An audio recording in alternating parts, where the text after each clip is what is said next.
One very very good evening. आज की इस वीडियो में आप लोगों के समय एसएसटी का टेस्ट लूंगा, स्पेशल सीटेट फरवरी 2026 के लिए। इस टेस्ट में जो टोटल आपके क्वेश्चंस होंगे वो होंगे 20। अगर आप 20 में से 10 से 12 प्रश्न सही कर लिए तो आपकी एसएसटी की तैयारी बहुत अच्छी है और लेवल आसान है। ओके, तो चलिए स्टार्ट करते हैं। सबसे पहले प्रश्न आपकी स्क्रीन पे है, वात दिग्दर्शी का प्रयोग क्या मापने के लिए किया जाता है? वायु वेग, वायु दाब, वायु दिशा या वायु ताप? बताइए। सभी लोग जवाब देने का प्रयास करेंगे। वात दिग्दर्शी का प्रयोग क्या मापने के लिए किया जाता है? सभी को गुड इवनिंग, सभी को गुड इवनिंग। तो याद कर लेना, वात दिग्दर्शी का जो प्रयोग किया जाता है वायु दिशा मापने के लिए किया जाता है। ऑप्शन यहां पे आपका तीसरा आपका बिल्कुल करेक्ट हो जाएगा। और टैग वर्ड वाली अगर आप क्लास नहीं देखे हैं तो दोपहर में 2:30 बजे क्लास हुई है, जाके देख लेना। ओके, नेक्स्ट क्वेश्चन, वायुमंडल की निम्नलिखित में से कौन सी परत रेडियो तरंगों के संचरण में मदद करती है? समताप मंडल, मध्यमंडल, वायुमंडल या बहिर्मंडल? बताइए, करेक्ट आंसर क्या हो जाएगा? वायुमंडल की निम्नलिखित में से कौन सी परत रेडियो तरंगों के संचरण में मदद करती है? तो वह वायुमंडल हो जाएगा। ऑप्शन यहां पे आपका तीसरा बिल्कुल करेक्ट हो जाएगा। चलिए, सभी को गुड इवनिंग भाई। वीडियो को लाइक करके शेयर कर दीजिए और चैनल पे नए हो तो सब्सक्राइब करके जुड़ जाइएगा। इस चैनल से आपको निश्चित ही मदद मिलेगी। नेक्स्ट क्वेश्चन यहां पे देख सकते हैं, पृथ्वी की विभिन्न परतों को क्रम में आंतरिक से बाहरी तम परत तक पहचानना है आपको। यहां पे बताइए इसका करेक्ट आंसर क्या हो जाएगा?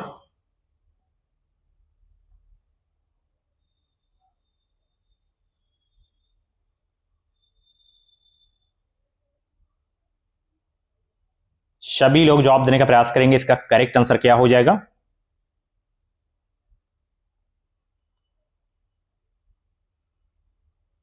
तो यहां पे आंतरिक क्रोड, बाहरी क्रोड, मेंटल और परपेटी हो जाएगा। ठीक है, नीचे से ऑप्शन यहां पे चौथा आपका बिल्कुल करेक्ट हो जाएगा। नेक्स्ट क्वेश्चन यहां पे देख सकते हैं, दिए गए आरेख में सूर्य, पृथ्वी और चंद्रमा की स्थिति को ध्यान से देखिए और बताइए कि यह क्या दर्शाता है। बताइए क्या दर्शाता है ये? सभी लोग जवाब देने का प्रयास करेंगे। सूर्य ग्रहण या चंद्र ग्रहण या वृहत ज्वारभाटा या लघु ज्वारभाटा?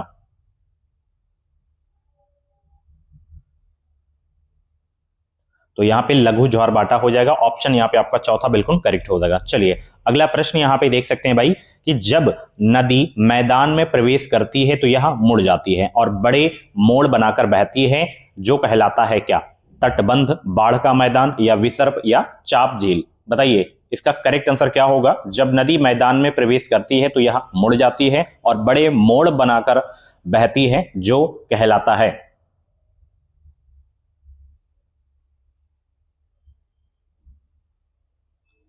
तो वो कहलाता है विसर्प। ऑप्शन यहां पे आपका तीसरा बिल्कुल करेक्ट हो जाएगा। चलिए, अगला प्रश्न यहां पे देख सकते हैं भाई कि अधिकांश दुर्गम क्षेत्रों में और आपदाओं के समय लोगों को बचाने और भोजन, जल, कपड़े एवं दवाओं को वितरित करने के लिए यातायात का कौन सा साधन बेहद उपयोगी है? वायु मार्ग, रेल मार्ग या सड़क मार्ग या जल मार्ग? बताइए इसका करेक्ट आंसर क्या हो जाएगा? अधिकांश दुर्गम क्षेत्रों में और आपदाओं के समय लोगों को बचाने और भोजन, जल, कपड़े और दवाओं को वितरित करने के लिए यातायात का कौन सा साधन बेहद उपयोगी है? तो इसमें आपका वायु मार्ग होगा। ओके, पहला ऑप्शन यहां पे आपका बिल्कुल करेक्ट हो जाएगा। चलिए, अगला प्रश्न यहां पे देख सकते हैं भाई कि भूगोल की वह शाखा जो विशिष्ट मानव जनसंख्या की संरचना के विषय से संबंधित है, कहलाती है क्या? नगरीय भूगोल या जैव भूगोल या जनसांख्यिकी या मानव भूगोल? बताइए इसका करेक्ट आंसर क्या होगा? भूगोल की वह शाखा जो विशिष्ट मानव जनसंख्या की संरचना के विषय से संबंधित है, कहलाती है क्या? जैव भूगोल कहलाता है। यहां पे दूसरा ऑप्शन बिल्कुल करेक्ट हो जाएगा। अगला प्रश्न यहां पे देख सकते हैं भाई, बहुत इंपॉर्टेंट क्वेश्चन यहां पे अभिकथन कारण वाला प्रश्न यहां पे है। यहां पे अभिकथन ए है, सूर्य गुजरात में अरुणाचल प्रदेश से लगभग 2 घंटे बाद अस्त होता है। कारण आर है, अरुणाचल प्रदेश गुजरात की तुलना में उच्च अक्षांश पर स्थित है। और ये ऑप्शन तो याद ही है। बताइए कौन सही है, कौन गलत है, कौन किसकी सही व्याख्या करता है, या दोनों गलत है? फटाफट जवाब देने का प्रयास करेंगे।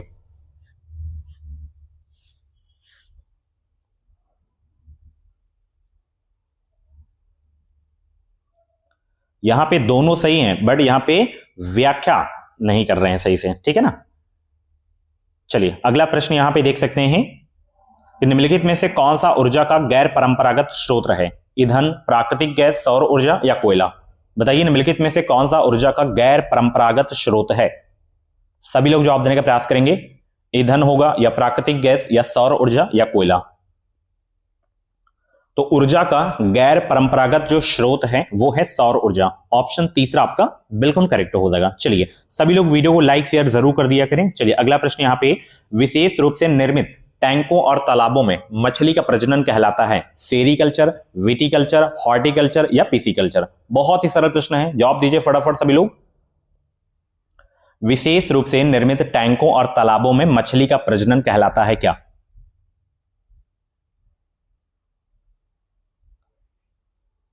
तो पिसिकल्चर कहलाता है। ऑप्शन यहां पे आपका चौथा बिल्कुल करेक्ट हो जाएगा। अगला प्रश्न यहां पे देख सकते हैं भाई 41 यहां पे, कि स्थल का एक सकरा भाग जो दो बड़े स्थलीय भागों को एक दूसरे से जोड़ता है उसे क्या कहते हैं? जल संधि, स्थल मंदी, स्थल संधि या द्वीप या खाड़ी?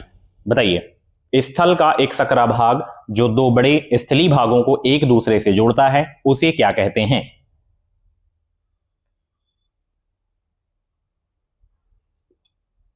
उसे कहते हैं स्थल संधि। यहां पे ऑप्शन दूसरा आपका बिल्कुल करेक्ट हो जाएगा। नेक्स्ट क्वेश्चन यहां पे देख सकते हैं, निम्नलिखित में से कौन सा महाद्वीप आकार में सबसे छोटा है?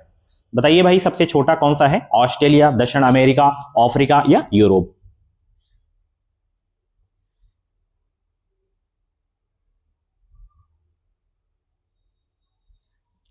तो सबसे छोटा इसमें आपका ऑस्ट्रेलिया होगा, ठीक है ना। ऑप्शन पहला आपका बिल्कुल करेक्ट होगा। सबसे बड़ा कौन सा है कमेंट बॉक्स में बताइए। चलिए अगला प्रश्न यहां पे, उच्च प्राथमिक स्तर पर सामाजिक विज्ञान में शामिल हैं कौन कौन से विषय शामिल हैं सामाजिक विज्ञान में? बताइए। इतिहास, भूगोल, राजनीति विज्ञान, मनोविज्ञान, इतिहास, भूगोल, अर्थशास्त्र, समाजशास्त्र, इतिहास, भूगोल, राजनीति विज्ञान, अर्थशास्त्र या इतिहास, भूगोल, राजनीति विज्ञान, समाजशास्त्र? क्या समाजशास्त्र शामिल है? नहीं, तो इसको काट दीजिए, ठीक है। क्या समाजशास्त्र शामिल है? नहीं। क्या मनोविज्ञान शामिल है? नहीं।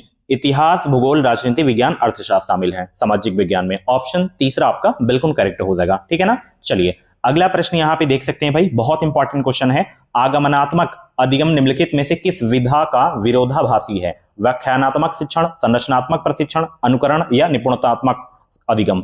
44 का जवाब दीजिए। आगमनात्मक अधिगम निम्नलिखित में से किस विधा का विरोधाभासी है? तो ये है व्याख्यानात्मक शिक्षण का।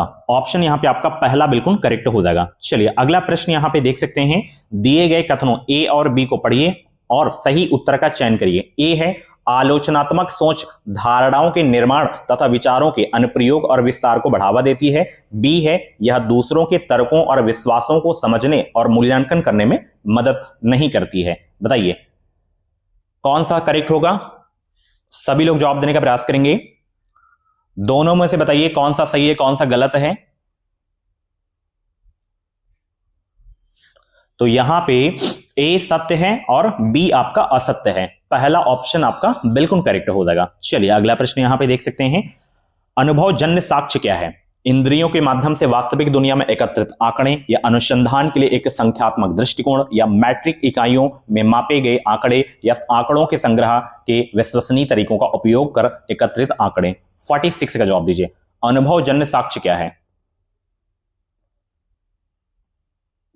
तो अनुभवजन्य साक्ष्य है इंद्रियों के माध्यम से वास्तविक दुनिया में एकत्रित आंकड़े। पहला ऑप्शन बिल्कुल करेक्ट होगा। नेक्स्ट क्वेश्चन यहां पे देख सकते हैं भाई, भौतिक विशेषताओं के मॉडल शिक्षण के लिए सबसे उपयुक्त कौन सा है? सबसे अधिक उपयुक्त कौन सा है ये आपको बताना है। इतिहास, अर्थशास्त्र, भूगोल या राजनीति विज्ञान? बहुत ही सरल प्रश्न है, जवाब दीजिए। भौतिक विशेषताओं के मॉडल या प्रतिकृतियां शिक्षण के लिए सबसे अधिक उपयोगी है इसमें आपका ज्योग्राफी यानी कि भूगोल। ऑप्शन तीसरा आपका बिल्कुल करेक्ट हो जाएगा। नेक्स्ट क्वेश्चन यहां पे देख सकते हैं भाई, 48 का जवाब देने का प्रयास करेंगे।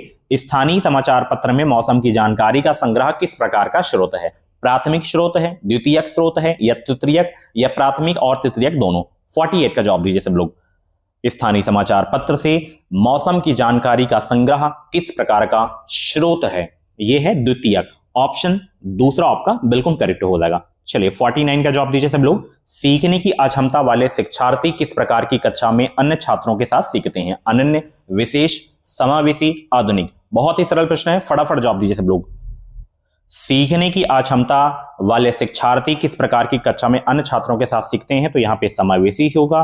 ऑप्शन तीसरा आपका बिल्कुल करेक्ट हो जाएगा। चलिए लास्ट क्वेश्चन यहां पे, निम्नलिखित सिद्धांत किसने दिया? यहां पे एक सिद्धांत है कि सभी बच्चे विकास के समान अनुक्रम से गुजरते हैं, लेकिन विभिन्न दरों से, इसलिए शिक्षा को पूरी तरह से कक्षा के लिए नहीं बल्कि व्यक्तिगत बच्चों और छोटे समूह के लिए गतिविधियों की योजना बनानी चाहिए। बताइए किसने सिद्धांत ये दिया था? CL Ogden, D Parsell, JH Bell या जीन पियाजे? बताइए इसका करेक्ट आंसर क्या होगा सभी लोग। तो यहां पे जीन पियाजे ने दिया था, ठीक है ना। ऑप्शन चौथा आपका बिल्कुल करेक्ट हो जाएगा, ठीक है। सो फ्रेंड्स ये थे आपके SST के टॉप 20 क्वेश्चन। इन 20 क्वेश्चंस में से जितने भी प्रश्न आपके सही हुए हैं, कमेंट बॉक्स में अपना रियल स्कोर आप लोग जरूर बताना। ऐसी ही डेली क्लासेस देखने के लिए एजुकेशन मिसाइल यूट्यूब चैनल को आप लोग सब्सक्राइब करके साथ ही बेल आइकन को ऑल पे जरूर से जरूर प्रेस कर लीजिए, ताकि जो भी अपडेट आए, जो भी क्लासेस आए, नोटिफिकेशन आपको मिलता रहे। तो thank you so much, bye bye, take care. मिलते हैं अगली क्लास पे।